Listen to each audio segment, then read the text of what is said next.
You ask Tiger to solve. This deals with linear equations with one unknown. The final result is z equals negative 110/3. Let's solve it step by step. Group all constants on the right side of the equation. Subtract 7 from both sides.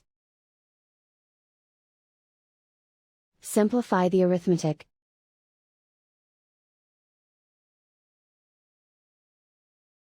Isolate the x.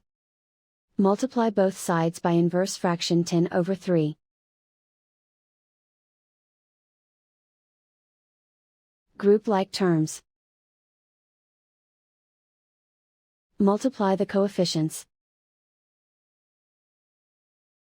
Simplify the fraction. Multiply the fractions.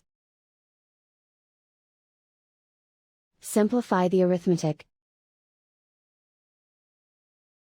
And so the final result is z equals negative 110/3.